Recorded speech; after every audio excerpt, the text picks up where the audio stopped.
ஓம் விக்னேஸ்வரா போற்றி, ஓம் நவக்கரனார்களே போற்றி. கன்னிராசி நேர்களுக்கு வணக்கம். கன்னிராசி காலப்புரட்சி சக்கரத்தின் 6ஆம் இடம், புதன் பகவானின் மூலத்திருவன ஆட்சி உச்ச வீடு. ராசிநாதன் புதன் ராசிக்கு 5ஆம் இடத்துல பஞ்சமஸ்தானத்தில் குரு பார்வையில் இருக்கிறாரு. அடுத்து 6ஆம் இடத்துக்கு போகிறது நல்லதான். ஆட்சி பெற்ற சனி பகவான் வீட்டுக்கு போவார். அடுத்து 7ஆம் இடத்துக்கு போனால் நீசபங்கம் அடைவார். ராசிநாதன் நிலைமை நல்லா இருக்குது. நல்லா இருப்பீங்க, சிறப்பாக இருப்பீங்க. நினைவாலும் செயலாலும் சிந்தனையாலும் நல்லபடியாக இருப்பீங்க. தொழில் வழக்கும், தொழில் வியாபாரம் பண்ணுறவங்களுக்கு மிகச் சிறப்பாக இருக்கும். எந்த தொழில் எந்த வியாபாரம் பார்த்தாலும் சரி, அதில் நல்ல ஒரு முன்னேற்றம் இருக்கும் அடுத்து வருகின்ற நாட்களுக்கு. சரியா நேர்களே, புதன் நல்ல நிலைமையில் இருக்கிறாரு. ஒரு ராசிக்கு ராசிநாதன் வலுப்பெற வேண்டும், நல்ல நிலைமையில் இருக்கிறாரு. அடுத்து ராசிக்கு 7ஆம் இடம், ராகு சுபத்துவமாக இருக்கிறாரு. அது ஒரு வகைக்கு நல்லது தான். ராகு 28/1/2025 1/3/2025 வரைக்கும் நல்ல அமைப்பில் இருக்கிறாரு. கிட்டத்தட்ட ஒரு 2 மாத காலத்துக்கு நல்ல அமைப்பில் இருக்கிறாரு. அதுக்கடுத்து சுக்கிரன் வக்கரமாகி பரிவர்த்தனை ஆவார். ஆல்ரெடி பரிவர்த்தனை யோகத்தில் தான் இருக்கிறாரு. இருந்தபோதிலும் சுக்கிரன் 7ஆம் இடத்துல ராகுவோட சேர்ந்து நல்ல பலன்களை கொடுக்குறாரு. ராகு ஒரு பாவகிரகம், சுபத்துவம் மாறாரு. நல்லா இருக்குது. கன்னிராசிக்கு ராசியாதிபதியும் ராகுவும் நல்ல பலன்களை கொடுக்குறாங்க. அதுபோல் ராசிக்கு திரிகோண யோகம் அமையுது. ராசிக்கு 5ஆம் இடத்துலையும் 9ஆம் இடத்துலையும் சுபகர தொடர்பு இருக்குது. ரொம்ப நல்ல விதமாக பார்க்கப்படுகிறது.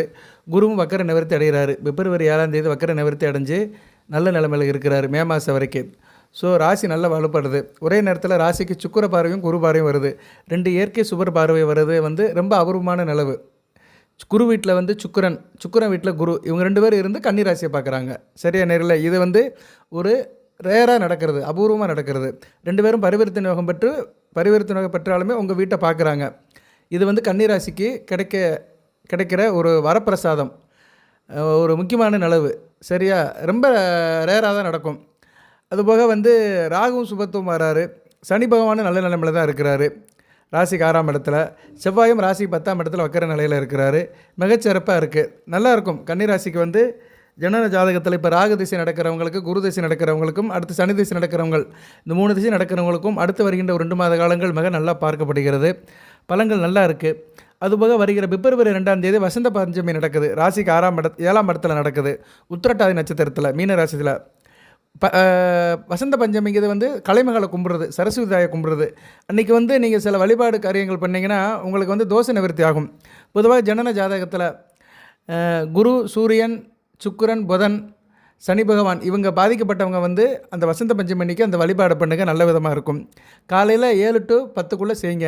வசந்த பஞ்சமி வருகிற பிப்ரவரி 2 தை 20ஆம் தேதி ஞாயிற்றுக்கிழமை. சரியா நேர்களே, அன்றைக்கி காலையில் எழுந்திரிச்சு குளிச்சுட்டு சூரிய நமஸ்காரம் பண்ணுங்கள்.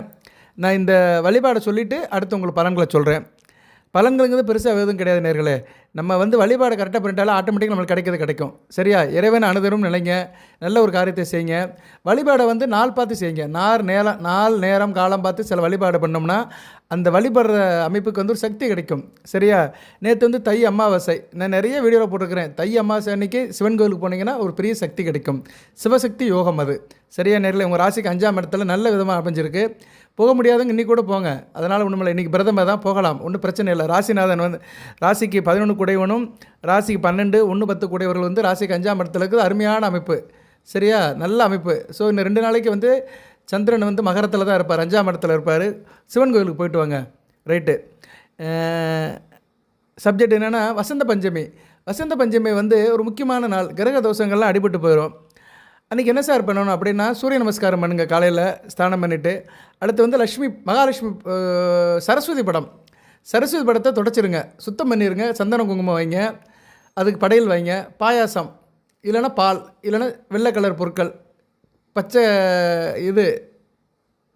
நம்ம என்ன சொல்லுவோம் அதை, கற்கண்டு, பச்சை கற்பூரமும் வைக்கலாம். நான் அதனால தான் பச்சைன்னு வார்த்தை ஆரம்பித்தேன். பச்சை கற்பூரமும் வெள்ளையத்தான் இருக்கும், அதையும் வைக்கலாம். அது ஒரு நறுமண பொருள், அதையும் இறைவன் படையலுக்கு வைக்கலாம். அதுபோல் இனிப்பு பொருள் எதனாச்சும் வைக்கணும், கற்கண்டு வச்சுக்கலாம். சரியா, வீட்டில் இருக்கிற பொருளை எடுத்து வைங்க, சுத்தமான பொருளை எடுத்து வைங்க. 3 பூவில் ஒரு பூ வைங்க, வெள்ளை கலர் பூ. சரஸ்வதிக்கு வெள்ளை தான் பிடிக்கும், ஏன்னா வெண்தாமரையில் இருக்கா, வெள்ளைப்பட்டு உடுத்தி தான் இருப்பா சரஸ்வதி. அதனால் முல்லைப்பூ, பிச்சிப்பூ, மல்லிகைப்பூ, இந்த பூவில் ஒரு பூவை அம்மனுக்கு சூட்டுங்க. ஃபோட்டோவுக்கு சூட்டிட்டு வெத்தலை பாக்கு வைங்க. வெத்தலை பாக்கு ரொம்ப முக்கியம். வெத்தலை பாக்கு வச்சிங்கன்னா மகாலட்சுமி வந்துடுவாங்க, மகாலட்சுமியோட அம்சம்.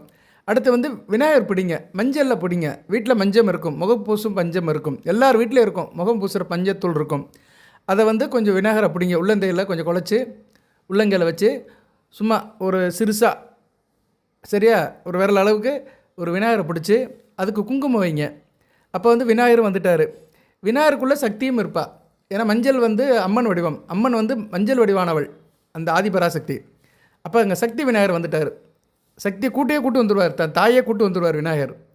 முப்பெருந்தேவியில் வந்துடுவாங்க, சரஸ்வதி, லக்ஷ்மி, பார்வதி. இந்த வழிபாடை கரெக்டாக செய்யுங்க. இந்த 3 பேரையும், இந்த 3 தெய்வங்களை வைத்து நாமத்தை சொல்லுங்கள். சரஸ்வதி நாமத்தை சொல்லுங்கள், லக்ஷ்மி நாமத்தை சொல்லுங்கள், பார்வதி நாமத்தை சொல்லுங்கள். 7 to 10 சரியா நேர்களே, கண்டிப்பாக செய்யுங்க. நல்ல ஒரு முன்னேற்றம் இருக்கும் உங்களுக்கு. கிரக தோஷங்கள்லாம் விலகும், நல்ல விதமாக பார்க்கப்படுகிறது. ஒரு 1/2 hour மெனக்கெடுங்க. 7 மணிலேருந்து 8 மணிக்குள்ளே பூஜையை முடிச்சிருங்க. வீட்டில் இருக்க பொருளை வச்சு செய்யுங்க. நம்மளாம் செலவு கிடையாது. கண்டிப்பாக செய்யுங்க. வசந்த பஞ்சமி அன்னைக்கு வருகிற ஞாயிற்றுக்கிழமை தை 20 பிப்ரவரி 2ஆம் தேதி காலையில் 7 to 10க்குள்ளே இந்த காரியத்தை செஞ்சீங்கன்னா மிகச்சிறப்பாக இருக்கும். நல்ல ஓரை தான் சொல்லியிருக்கிறேன். சுக்கிர ஓரை, புதன் ஓரை, சந்திர ஓரை. இந்த ஓரையில் செய்யுங்க, மிகச்சிறப்பாக இருக்கும். ராசிக்கு 7ஆம் இடத்துல சந்திரன் இருக்கிறார். ராகு, சுக்கிரன், சந்திரன் நல்ல அமைப்புங்க. ராகு வந்து அளப்பரிய எவ்வளோ பலன்களை கொடுப்பார் உங்களுக்கு. ராகு வந்து இந்த காரியத்தை செஞ்சிட்டிங்கன்னா நல்ல பலன்கள் கிடைக்கும். கணவன் மனை உறவு நல்லாயிருக்கும், கூட்டுத்தொழில் நல்லாயிருக்கும், பங்கு சந்தை நல்லாயிருக்கும், குடும்பத்தில் இணக்கம் இருக்கும், ஒரு பாசிட்டிவ் வைப்ரேஷன் கிடைக்கும், தேக ஆரோக்கியம் நல்லாயிருக்கும். அனைத்து விதமான காரியங்களும் சாத்தியப்படும். நீங்கள் என்ன காரியத்தை நினச்சிட்டு போகிறீங்களோ அது அப்படியே சாத்தியப்படும். இந்த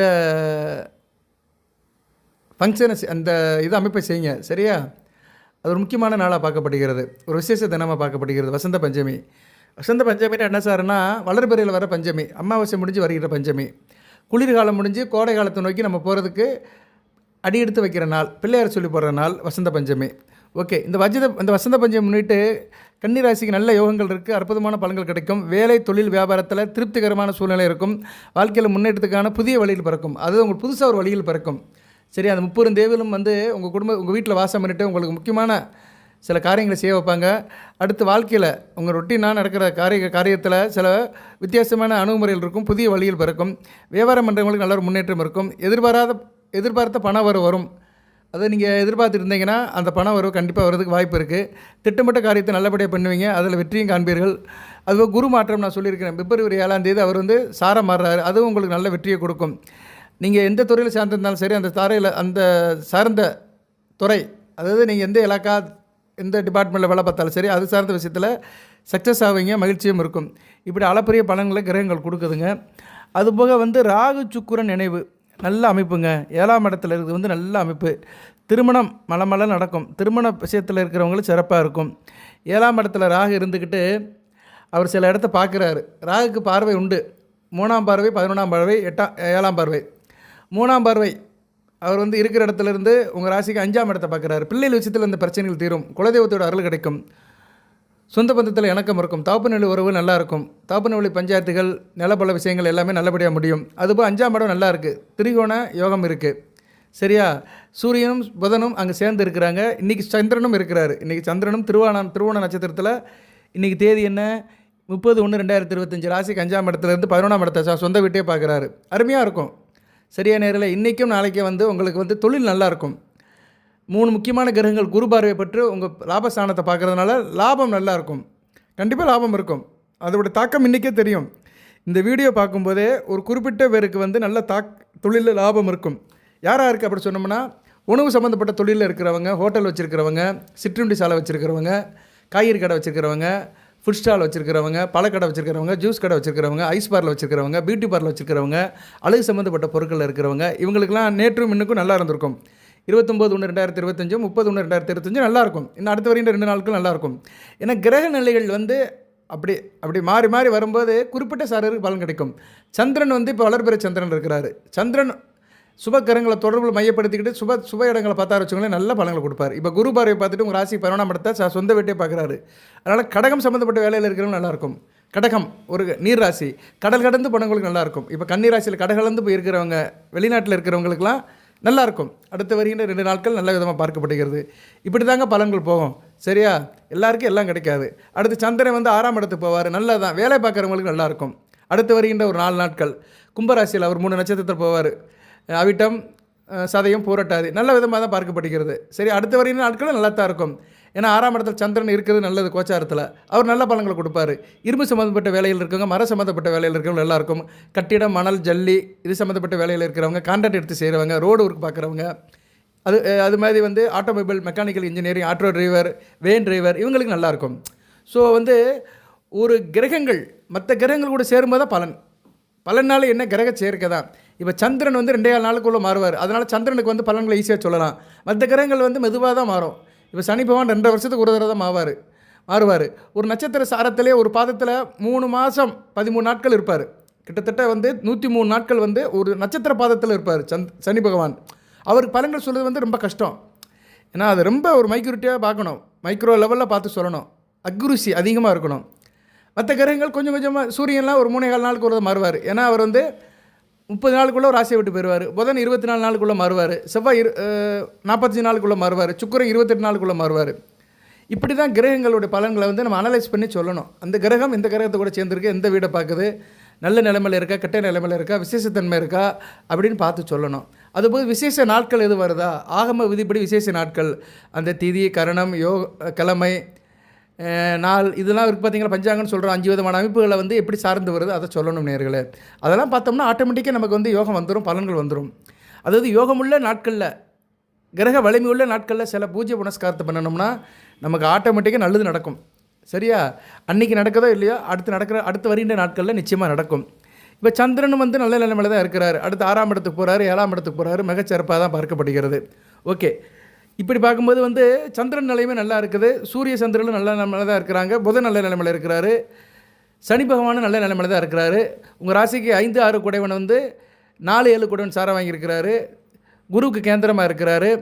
அதுபோக ராகு ரொம்ப சிறப்பாக இருக்கிறாரு. ராகு தான் இங்கே வந்து மெயின். ஏன்னா ராகு வந்து 7ஆம் இடத்துலேருந்து ஏகப்பட்ட பிரச்சனையை கொடுத்துட்டு இருந்தார் தனியாக. 7ஆம் இடத்துல ராகு இருக்கக்கூடாது. இப்போ வந்து அவர் வந்து சுபத்துவம் ஆகிட்டார். சுபத்துவம்னு என்ன, சுக்கிரன் கூட சேர்ந்து நல்லவன் ஆகிட்டார். நல்ல நிலைமைக்கு வந்துட்டார். நல்லாயிருக்கும். திரைப்படத்துறையில் இருக்கிறவங்க, கலைத்துறையில் இருக்கிறவங்க நல்லாயிருக்கும். அதுபோக வந்து சில பேர் தொழிலை வந்து நிரந்தரமில்லாமல் பார்ப்பாங்க. நினச்ச நேரம் ஒரு தொழில் பார்ப்பாங்க. சீசனுக்கு ஏற்ற மாதிரி வேலை பார்ப்பாங்க. அவங்களுக்கு நல்லாயிருக்கும். அது எப்படின்னா, அந்த பண்டிகை காலம் வந்துச்சுன்னா கடை போட்டுருவாங்க. ஏதாச்சும் ஒரு ஃபேன்சி ஸ்டோரு, இல்லைன்னா ஒரு ரெடிமேட் கடை, ஏதோ வந்து அந்த எங்கே பண்டிகை நடக்குதோ அந்த இடத்துல போய் கடை போடுவாங்க. அப்புறம் அது அந்த ஃபங்க்ஷன் முடிஞ்சிருச்சுன்னா ஒரு 10 நாள் கடை காலி பண்ணிவிட்டு வீட்டுக்கு வந்துடுவாங்க. ஒரு வாரம் ரெஸ்ட் எடுப்பாங்க. அப்புறம் எங்கிட்டாச்சும் ஒரு ஊருக்கு போவாங்க. அங்கே ஒரு ஃபங்க்ஷன் இருக்குன்னா கடை போடுவாங்க. ஸோ இப்படி வந்து டயத்துக்கு ஏற்ற மாதிரி வியாபாரம் பண்ணுறவங்க நிறையா இருக்கிறாங்க. அன்றைக்கி ஒரு இடத்துல இருக்க மாட்டாங்க, ஊர் சுற்றிட்டே இருப்பாங்க. எங்கெங்கே ஃபங்க்ஷன் நடக்குது, சர்க்கஸ் நடக்கிறது, எங்கேனாச்சும் ஒரு மீட்டிங் நடக்குது, எங்கேனாச்சும் ஒரு திருவிழா நடக்குதுன்னா அங்கே போய் பெர்மனெண்ட்டாக கடை போடுவாங்க. அந்த திருவிழா ஃபங்க்ஷன் முடிகிற வரைக்கும் கடையை போட்டு வியாபாரம் பண்ணுவாங்க. அவங்களுக்குலாம் நல்லாயிருக்கும். ஏன்னா ராகு வந்து கலைப்பொருட்கள் சம்மந்தப்பட்ட கிரகம் சுக்கிரன் கூட சேர்ந்து இருக்கிறாரு. அதுபோக ராகு வந்து ஒரு இடத்துல இருக்க மாட்டார், சுற்றிக்கிட்டே இருப்பார். அதனால் இந்த சுற்றில் இருக்கிறவங்களுக்கு நல்லாயிருக்கும். வியாபாரம் சம்மந்தப்பட்ட சுற்றில் இருக்கிறவங்க சில பேர் பார்த்தோம்னா தொழில் ரீதியாக காரை எடுத்துகிட்டு பறந்துக்கிட்டே இருப்பாங்க. இன்றைக்கி மதுரையில் இருப்பாங்க, நாளைக்கு திருச்சியில் இருப்பாங்க, நாளை மறுநாள் பார்த்தா மெட்ராஸ் போயிடுவாங்க. அங்கிட்ட அடுத்த வாரம் பார்த்தா மஸ்கட்டில் இருப்பாங்க. எங்கே இருப்பார்? கல்ஃப் கண்ட்ரியில் இருப்பார். எதுக்கு சொல்ல வரேன்னா, அவருக்கு அந்தளவுக்கு பிஸ்னஸில் இருக்குது. அவருடைய நேச்சர் ஆஃப் பிஸ்னஸ் வந்து அந்த டைப்பில் இருக்கும். சுற்றிக்கிட்டே இருப்பார். அது மாதிரி பிஸ்னஸ் பண்ணுறவங்களுக்கு நல்லாயிருக்கும். ராகு வந்து எப்போயுமே ஒரு வேகத்தை கொடுப்பாரு, ஒரு மறைபொருளை கொடுப்பாரு. சில பேர் வேலை செய்கிறது என்னன்னே தெரியாது, வெளி உலகத்துக்கே தெரியாது, பக்கத்து வீட்டுக்காரனுக்கே தெரியாது. ஆனால் பெரிய பணக்காரனாக இருப்பாங்க, பெரிய மல்டி மில்லியனராக இருப்பாங்க. என்ன தொழில் பண்ணுறாங்க தெரியாது. அப்படியே வீட்டுக்குள்ளே உட்காந்துக்கிட்டு ஃபோன்லேயே பேசிக்கிட்டு நிறைய சில காரியங்கள் பண்ணுவாங்க. அது சட்டத்துக்கு உட்பட்டு செய்கிறவங்களுக்கு மிகச்சிறப்பாக பார்க்கப்படுகிறது. ராகு நல்லா இருக்கிறாருங்க.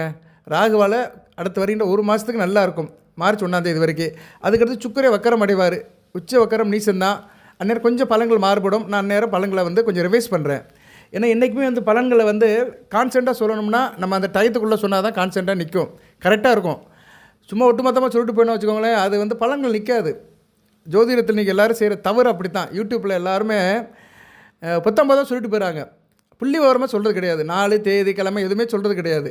19 சொல்கிறது. 7ஆம் இடத்துல ராகு வந்துட்டால் கன்னிராசிக்கு அப்படியே அது எவ்வளோ நாள், எப்படி அதோடைய முகாந்திரம் என்ன, அதோடைய ஆரம்ப நிலை என்ன, அடிப்படை நிலை என்ன, எப்போ தொடங்கி எப்போ முடியும், அதை சொல்லணும். 28/1/2025 1/3/2025 வரைக்கும் நல்லா இருப்பார் ராகு. சரியா? அவருக்கு வந்து வீடு கொடுத்த கிரகம் குரு பரிவர்த்தனையில் இருக்கிறாரு. சாரம் கொடுத்த சனி பகவான் உத்திரட்டா சத்திரத்தில் இருக்கிறாரு. சாரம் கொடுத்த சனி பகவான் வந்து புதன் சம்மந்தப்படுறாரு. நல்ல விதமாக பார்க்கப்படுகிறது. அதுவும் வந்து ராகு ஓரளவு நல்ல இயல்பான நிலையில் இருக்கிறார். உச்ச சுக்கிரன் கூட சேர்ந்து ஒரு நல்ல நிலைமையில் இருக்கிறார். தனக்கு பிடித்த கிரகங்கள் சகவாசம் பட்டிருக்கிறார். ராகு வந்து சனி பகவான் கூட சேரலாம், ஆனால் நேரடியாக தனிப்பட்ட முறையில் சேரக்கூடாது.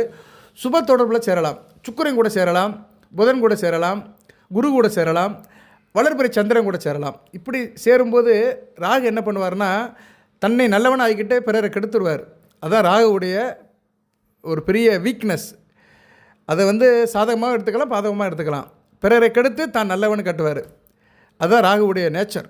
நிறைய பேர் இருக்காங்க, நம்ம பார்க்குறோம். தான் நல்லவன் ஆகிறதுக்காக பிறர் இது பண்ணுவானுங்க. சரியா? பள்ளிக்கூடத்தில் பார்த்தோம்னா சில மாணவர்கள் என்ன பண்ணுவாங்கன்னா மற்ற பசங்களை வாத்தியார்கிட்ட போட்டு கொடுப்பானுங்க.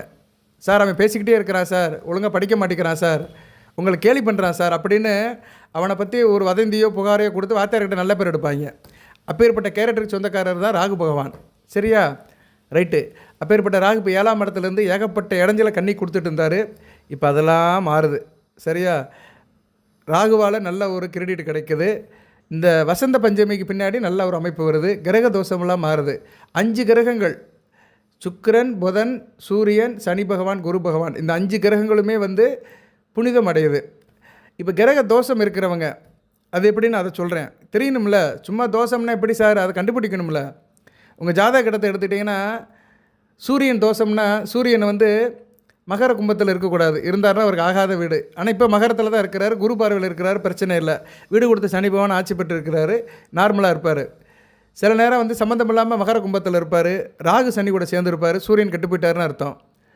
அதுபோல் விருச்சிகத்தில் சூரியன் இருந்தாலும் சில பலன்களை கொடுக்க மாட்டார். ஆனால் செவ்வாய் வீடு தான் வீட்டுக்கு மறைய மாட்டார், சிம்மத்துக்கு 4ஆம் வீட்டில் இருப்பார், இருந்தாலும் மத்தியம பலனை தான் கொடுப்பார். ஸோ சூரியனை ஜனன ஜாதகத்தில் இப்படி கெட்டு போனவங்களுக்கு இந்த வசந்த பஞ்சமி அன்னைக்கு வழிபாடு பண்ணிங்கன்னா ஒரு முன்னேற்றம் தரும். அதுபோக சுக்கிரன் தனுசு மீனத்தில் உச்சமடைவார், தனுசில் ஸ்தானபலம் அடைவார், ஒன்றும் பிரச்சனை இல்லை. தனுசு மீனத்தில் சுக்கிரன் இருக்கலாம், கடக சிம்மத்தில் இருக்கக்கூடாது, அதுபோக விருச்சிகத்தில் இருக்கக்கூடாது. இந்த 3 வீட்டில் இருந்தார்னா சுக்கிரன் ஜனன ஜாதகத்தில் இருந்தார்னா நல்ல பலன்களை கொடுக்க மாட்டார். அதுபோல் சுக்கிரன் சனி பார்வையிலையோ செவ்வாய் கூடையோ சேர்ந்திருந்தாலும் நல்ல பலன்களை கொடுக்க மாட்டார், தான் இயல்பு நிலையை இழந்துருவார். ராகுவோட சேர்ந்தாலும் இயல்பு நிலையை இழப்பார். நீங்கள் நினைப்பீங்க இப்போ ராகுவோட தானே சார் சேர்ந்துருக்கிறார் அப்படின்னா, இப்போ உச்சம் அடைஞ்சிருக்கிறாரு. சரியா? உச்சமான ஒரு ஸ்தான பலத்தை அடைஞ்சிருக்கிறதுனால ராகுவால் அவர் அந்த அளவுக்கு பீட் பண்ண முடியாது. சுக்கிரன் கை தான் ஓங்கி இருக்கும். ஏன்னா பரிவர்த்தனை யோகத்தில் வேறு இருக்கிறாரு. ஸோ சுக்கிரன் கை ஓங்கி இருக்கிறதுனால ராகு அங்கே கட்டுப்பட்ட நிலைமையில் தான் இருப்பார். தன்னுடைய தீய பலன்கள்லாம் கட்டுப்பட்டு கைகள் கட்டப்பட்ட நிலையில் இருக்கிறதுனால தான் கன்னி ராசிக்கு நல்ல பலன்களை கொடுக்குறாரு. ஏன்னா ராசிக்கு 7ஆம் இடத்துல இருக்கிறார் அல்லவா, நல்ல பலன்களை கொடுப்பாரு. அதுபோல் இப்படி சுக்கிரன் கெட்டு போனவர்களும் இந்த வசந்த பஞ்சமி அன்னைக்கு அந்த வழிபாடு பண்ணலாம், 30 தேவிகள் வழிபாடு பண்ணலாம். அடுத்து குரு பகவான், குரு துலாம் ரிஷபத்தில் இருக்கக்கூடாது. துலாம் ராசியில் ரிஷபத்தில் இருந்தாலும் குரு நல்ல பலன்கள் கொடுக்க மாட்டார். அதுபோக ராகு கூட சேர்ந்தாலும் சரி, சனி பகவான் பார்வையில் இருந்தாலுமே குரு அந்த அளவு நல்ல பலன்களை கொடுக்க மாட்டார். சனி பகவான் கூட சேர்ந்திருந்தால் ஓரளவு சனி பகவானை சுபத்தைப்படுத்தி மத்தியமான பலனை கொடுப்பார். ஸோ குரு கெட்டு போனவர்களுக்கும் இது நல்ல விதமாக பார்க்கப்படுகிறது. அடுத்து புதன் ஒரு முக்கியமான கிரகம், ராசிநாதன். புதன் எப்படி சார் கெட்டு போயிருப்பார் அப்படின்னா, புதன் கடகத்திலையும் விருச்சிகத்திலையும் இருக்கக்கூடாது, சத்தியமாக இருக்கக்கூடாது. நீங்கள் எந்த லக்கணத்தில் பிறந்தாலும் சரி, கன்னி ராசியில் கடகத்தில் விருச்சிகத்தில் புதன் இருந்தார்னா அந்த அளவுக்கு பெரும்பாலும் நல்ல பலன்களை கொடுக்க மாட்டார். சரியா? அதுபோக அவர் சில அமாவாசை சந்திரன் கூட இருந்தாலும் நல்ல பலன்களை கொடுக்க மாட்டார், கேது கூட சேர்ந்துருந்தாலும் நல்ல பலன்களை கொடுக்க மாட்டார். அப்படி ஜனன ஜாதகத்தில் புதன் கெட்டு போனவர்கள் அந்த வசந்த பஞ்சமி அன்னைக்கு அந்த வழிபாடு பண்ணிங்கன்னா அந்த தோஷம் நிவர்த்தி ஆகும். இப்படி சொல்லிட்டே போகலாம், கிரகங்களுக்கு சொல்லிட்டே போகலாம். இப்போ சொல்லிட்டேன், நான் 4 கிரகங்களுக்கு சொல்லிட்டேன். சூரியனுக்கு சொல்லிட்டேன், சுக்கிரனுக்கு சொல்லிட்டேன், புதனுக்கு சொல்லிட்டேன், குருவுக்கு சொல்லிட்டேன். அடுத்து சனி பகவான் கடக சிம்மத்தில் இருக்கக்கூடாது. ஜனன ஜாதகத்தில் யார் ஜாதகமாக இருந்தாலும் சரி, எந்த லக்கணமாக இருந்தாலும் சரி, கன்னிராசியில் பிறந்தவங்களுக்கு கடக சிம்மத்தில் இருக்கக்கூடாது. சனி ராகுவோட சேரக்கூடாது. அதுபோக அமாவாசை சந்திரன் கூட சேரக்கூடாது. புணர்ப்பு தோஷம், சந்திரன் பார்வைக்கு சனி பகவான் வரக்கூடாது. வளர்பிறை சந்திரனா பிரச்சனை இல்லை, ஒளிச்சந்திரனாக இருந்தால் பிரச்சனை இல்லை. அமாவாசை சந்திரன் கூட சேர்ந்துட்டாருன்னா போட்டு வாட்டி எடுத்துருவார். கன்னிராசிக்கு புத்திர பாக்கியத்தை குறைச்சிருவார், அதிர்ஷ்டத்தை குறைச்சிருவார், அலைக்கலைப்பை கொடுப்பார், தேக ஆரோக்கிய பிரச்சனை கொடுப்பார், படுத்தி எடுப்பார். ஸோ கன்னிராசிக்கு சனி பகவான் நல்ல நிலைமையில் இருந்தால் தான் அதிர்ஷ்டம் கை கொடுக்கும். சரியா? அதுபோல் நீங்கள் லக்கண ரீதியாக நடக்கிற தசாபுத்திகள், ராசிங்கிறது என்ன, வெளிவட்டார பழக்க வழக்கம் தான். இப்போ நீங்கள் வீட்டை விட்டு வெளியே வந்துட்டீங்க, ஒருத்தர் காரிய விஷயமாக பார்க்க போகிறீங்க, ஒரு மீட்டிங்கு போகிறீங்க, ஒரு ஃபங்க்ஷனுக்கு போகிறீங்க, எங்கேயோ போகிறீங்க, வீட்டை விட்டு வெளியே ஒரு காரியமாக வெளியே போகிறீங்கன்னா ராசி தான் ஒர்க் அவுட் ஆகும். நீங்கள் பார்க்க போகிற ராசிக்காரருக்கும் உங்களுக்கும் உள்ள கெமிஸ்ட்ரி ஒர்க் அவுட் ஆகும். அதுபோக எந்த காரிய விஷயமாக பார்க்க போகிறீங்க அது ரொம்ப முக்கியம். இப்போ சனி பகவான் 5, 6 கூடையவர். 5ஆம் இடம் என்ன, பூர்வ புண்ணியஸ்தானம், மந்திரஸ்தானம், அதிர்ஷ்டஸ்தானம், யோகஸ்தானம், புத்திசாலித்தனமாக இருக்கிறது, அறிவுபூர்வமாக இருக்கிறது, ஒரு காரியத்தை நினச்சி செய்கிறது, நுட்பமாக இருக்கிறது, இப்படி நிறைய சொல்லிட்டு போகலாம். ஒரு மனிதனுக்கு நல்ல விஷயம் சம்மந்தப்பட்ட இடம் 5ஆம் இடம். அந்த 5ஆம் இடத்துக்கு உள்ள கிரகம் சனி பகவான் நல்ல நிலைமையில் இருந்தார்னா அது சம்மந்தப்பட்ட காரியங்கள் உங்களுக்கு வெளி வட்டாரத்தில் நடக்கும். வீட்டுக்குள்ளே நடக்குதோ இல்லையோ வெளிவட்டார போக்குவரத்து நீங்கள் சந்திக்கிற ஆளு மூலமாக நடக்கும். இப்போ நீங்கள் வந்து இப்போ சனி பகவான் நல்லா இருக்கிறாரு வச்சுக்கோங்களேன். நீங்கள் வந்து இப்போ ஒரு உதாரணத்துக்கு சொல்கிறேன், கன்னிராசினியர்கள் வந்து ஒரு இட விஷயமாக பார்க்க போகிறீங்க. அப்பா சம்மந்தப்பட்ட இடம், பரம்பரை சம்மந்தப்பட்ட இடம், அதில் ஒரு சின்ன சிக்கல் இருக்குது, அது சம்மந்தப்பட்ட விஷயமா இப்போ பார்க்க போகிறீங்கன்னா அன்றைக்கி சனி பகவான் நல்ல நிலைமையில் இருந்தார் வச்சுக்கோங்களேன், அந்த சாதகம் அந்த காரியம் நல்லபடியாக முடியும். ஏன்னா அதுக்கு உரியவர் அவர் தான். சரியா? இப்போ அவர் நல்ல நிலைமையில் தான் இருக்கிறார். குருசாரத்தில் பட்டுட்டு சுபவர்க்கு எடுத்திருக்கிறார். சரியா? நல்ல நிலைமையில் தான் இருக்கிறார். சனி பகவான் வந்து இப்போ சுபவர்க்கு பட்டு நல்ல நிலைமையில் இருக்கிறனால அந்த நேரங்காலம் ஓர பார்த்து போனீங்கன்னா நல்லாயிருக்கும். சரியா? இப்படி தான் செய்யணும். காரியங்களில் வந்து நம்ம சும்மா ஏதோ ஒரு சௌரியத்துக்கு செஞ்சுக்கிட்டு எனக்கு நடக்கலை சார், எனக்கு முடியலை சார் அப்படிலாம் சொல்லக்கூடாது. சில முக்கியமான காரியங்கள் செய்யும்போது அந்த நாள் நட்சத்திரம் நேரங்காலம் பார்த்து செஞ்சோம்னா சக்ஸஸ் ஆகும். அட்லீஸ்ட் அந்நேரம் சக்ஸஸ் ஆகுது இல்லையோ நல்ல ஒரு போக்கை நோக்கி போகும் அந்த காரியம். சரியா? அப்போ முடியல, ஆனால் நீங்கள் போன பேச்சுவார்த்தை நல்லபடியாக முடியும். அவங்க சொல்லுவாங்க சரிங்க அப்புறம் பார்த்துக்கலாம், நல்லபடியாக முடிச்சு கொடுத்துரும் அப்படின்னு நல்ல ஒரு வாக்குறுதியை கொடுப்பாங்க. ஒரு உடன்பாடு நடக்கும். ஏதோ சுமூகமாக ஒன்று நடக்கும். நமக்கு சாதகமாக சாட்டிஸ்ஃபேக்ஷனாக ஒன்று நடக்கும். அதுக்கு நல்லபடியாக போகணும். சனிக்கிழமை நல்ல ஓரை பார்த்து போகணும். இப்போ இடம் மனை பார்க்க போகிறீங்கன்னா அதுக்குன்னு சில ஓரைகள் இருக்குது. அந்த ஓரைகள் பார்த்து நேரங்காலம் பார்த்து அப்படி பார்த்து போகணும். 4 நட்சத்திரம் பார்த்து செக் பண்ணிவிட்டு போனீங்கன்னு வச்சுக்கோங்களேன். அந்த நேரம் ஒரு ஓரைங்கிறது 1 ஹவர் இருக்கும். அந்த 1 ஹவருக்குள்ளே அவர்கிட்ட பேசிடணும். நல்லா இருக்கும் உங்களுக்கு தனிப்பட்ட முறையில். அப்படி பார்த்து போனால் தான் காரியங்கள் நடக்கும். இப்படி சக்ஸஸ் ஆகிறவங்க நிறைய பேர் இருக்கிறாங்க. கொஞ்சம் மெனக்கடணும். சரியா? மெனக்கட்டு பார்க்கணும். எல்லாமே நம்மளுடைய மனிதனுடைய லாப நஷ்டங்கள் எல்லாமே வந்து கிரகத்தினுடைய சஞ்சாரத்தை அடிப்படையில் தான் அமையுது. லாபமோ நஷ்டமோ விதி மதி கதின்னு சொல்லியிருக்கிறான். விதிங்கிறது வந்து பொதுவானது. அது வந்து பிறந்தலேருந்து இறக்குற வரைக்கும் இறுதி வரைக்கும் ஒரே மாதிரி தான் இருக்கும். விதிங்கிறது வேறு, ஆனால் மதிங்கிறது வேறு. மதியால் வந்து விதியை அளக்கலாம். இப்போ நான் சொல்கிறதெல்லாம் மதி மூலமே நடக்கிறது. கிரகங்கள் மதசாரங்கள் பாதசாரங்கள் மற்றதெல்லாம் சொல்கிறேன் பார்த்தீங்களா, அதெல்லாம் வந்து நம்மளாம் நிர்ணயம் பண்ணுறது. நேரங்காலம் பார்த்து செய்யணும். இப்படி நேரங்காலம் பார்க்குறவங்களுக்கும் ஜாதகத்தில் வந்து கிரகங்கள் நல்லா இருக்கணும். சந்திரன் நல்லா இருக்கணும். சந்திரன் நல்லா இருக்கிறவங்க வந்து எப்போ பார்த்தாலும் மதிநுட்பமாக இருப்பாங்க. அப்படியே ஒரு மாதிரியாக இருப்பாங்க. சரியா? ரொம்ப தெளிவாக இருப்பாங்க. ஒருத்தங்களை பார்த்து ஆள் தெளிவாக இருக்கான் அப்படி சொல்லுவாங்க. டே மாப்பிள்ள ஆள் தெளிவான ஆள்ரா, என்ன பேசினாலும் மடைக்கிடுவான். சரியா? ரொம்ப தெளிவு அப்படிம்பாங்க. நம்ம ஊரில் பேசுவாங்க, ஊருக்குள்ளே பேசிகிட்டு இருப்பாங்க. அப்படி பார்த்தா அவங்க சாதகத்தை வாங்கி பார்த்தோம்னா சந்திரன் நல்ல நிலைமையில் இருப்பார். அடுத்து புதன் புத்திகாரகன், புதன் வளர்த்துருவார். சந்திரனும் புதனும் வலித்தவர்கள் தனிப்பட்ட முறையில் சைன் பண்ணிடுவாங்க. அவங்ககிட்ட பேசி ஜெயிக்க முடியாது. அப்புறம் அவங்களுக்கு பணம் இருக்குது, பணம் சேரலை, அவங்க அங்கிட்டு போகிறாங்க வராங்க, ஆட்டம் பாட்டம் அதிரடிலாம் வேறு. சந்திரன் புதன் நல்லா இருக்கிறவங்க தனிப்பட்ட முறையில் நின்ன இடத்துலேருந்து அடிப்பாங்க, கில்லி மாதிரி அடிப்பாங்க. சரியா? கிட்ட போகவே முடியாது. அவங்க கவுண்டர் பண்ணுறதே பெரிய விஷயமா இருக்கும். ஸோ அப்பேற்பட்ட சந்திரன் புதன் இப்போ நல்ல நிலைமைக்கு வராங்க. கன்னி ராசிக்கு நல்ல விதமாக பார்க்கப்படுகிறது. ராசிக்கு 1 கூடிய புதனும் சந்திரனும் நல்ல நிலைமையில் இருக்கிறாங்க. சந்திரன் வளர்பிறை சந்திரன் இன்று முதல் வந்து அவர் வந்து வளர்பிறை சந்திரனாக போயிட்டுருக்கிறாரு. கிட்டத்தட்ட அடுத்து வந்து உங்கள் ராசிக்கு 12ஆம் இடம் வர வரைக்கும் ஒரு வளர்பிறை சந்திரன் தான். 12ஆம் இடம் சொல்ல முடியாது, ராசிக்கு வந்து விருச்சிகத்துக்கு வர வரைக்கும், உங்கள் ராசியை தாண்டி வர வரைக்கும் வளர்பிறை சந்திரன் தான். ஏன்னா அதுக்குள்ளேயே வந்து சூரியன் வந்து கும்பத்துக்கு போயிடுவார். சூரியனுக்கு 10ஆம் இடத்துக்கு சந்திரன் வர வரைக்கும் நல்ல பலங்கள் தான். விருச்சிகத்துக்கு வருவார். விருச்சிகத்துக்கு வரதுக்குலாம் நாள் நிறையா இருக்குது. சரியா? விருச்சிகத்துக்கு எப்போ வருவார் அதையும் சொல்லிடுவோம். நம்ம கன்னிராசிரியர்களுக்கு எல்லா விஷயத்தையும் நான் சொல்வேன். முடிஞ்ச அளவு நான் அப்டேட் பண்ணிகிட்டே தான் இருப்பேன். சில விஷயங்கள் எடுத்து வச்சுருப்பேன், சில விஷயங்கள் அப்படி பார்த்து சொல்லுவேன். சரியா? தப்பாக எடுத்துக்காதீங்க, உங்கள் நல்லதுக்கு தான் சொல்கிறேன். ஏன்னா ப்ரிடிக்ஷன் வந்து இன்றைக்கி வந்து புள்ளி விவரமாக சொல்லணும். பொதுவாக சொல்லிட்டு போகிறவங்களாம் நிறைய இருக்கிறாங்க. நம்ம அப்படிலாம் போக வேண்டாம். புள்ளி விவரமாக நாள் கணக்கில் சொல்லுவோம். நான் சொல்ல ஆரம்பித்தேன்னா இன்னும் கொஞ்சம் கிளாரிட்டியாக சொல்லுவேன் நான் ராசிக்கு.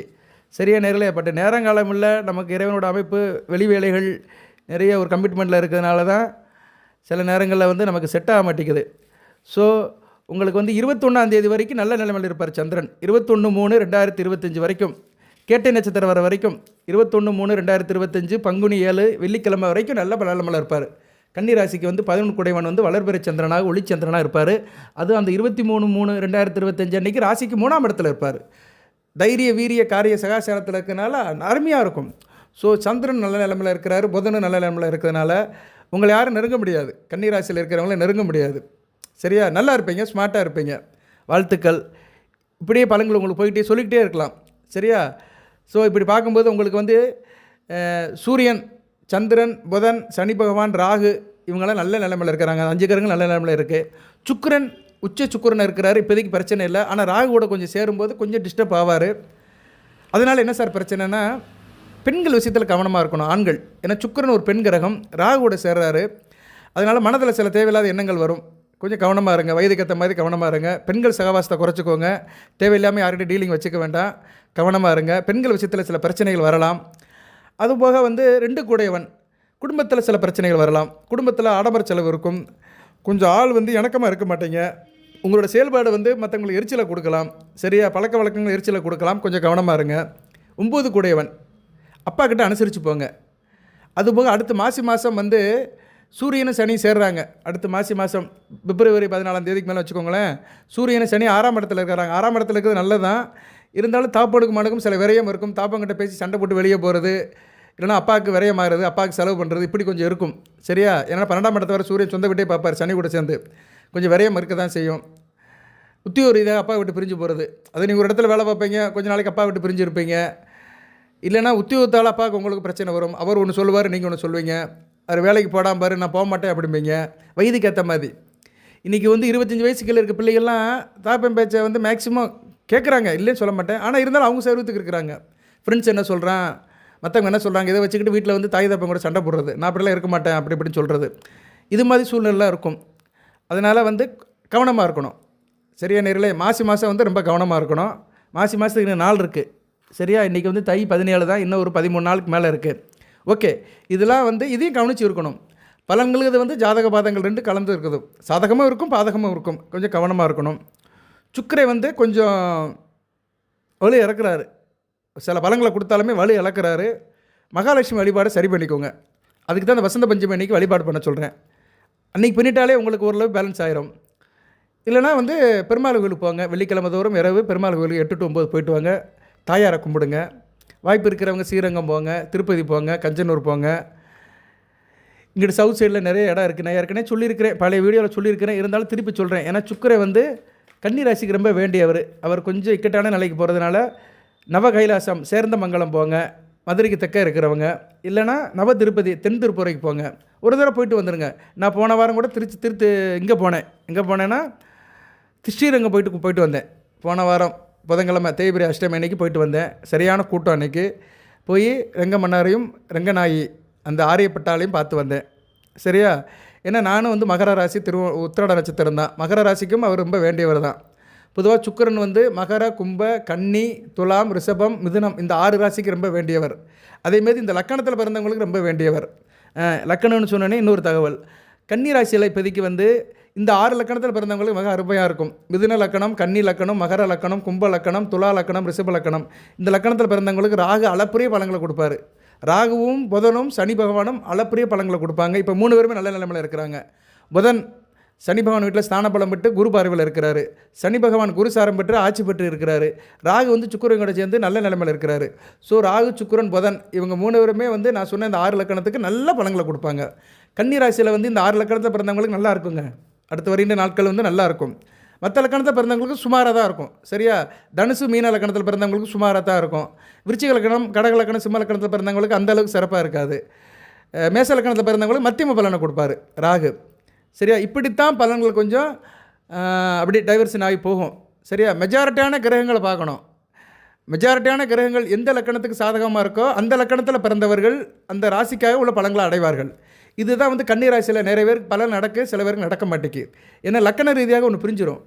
எப்படி நம்ம மக்களை பிரிக்கிறாங்கல்ல, இப்போ நம்ம மக்கள் இன்றைக்கி தமிழ்நாட்டில் 8 கோடி 8.5 கோடி இருக்கிறோம். இதை பிரிக்கிறாங்களே, மொழி பேசுகிறவங்க, தமிழ் பேசுகிறவங்க எத்தனை, தெலுங்கு பேசுகிறவங்க எத்தனை, ஹிந்தி பேசுகிறவங்க எத்தனை.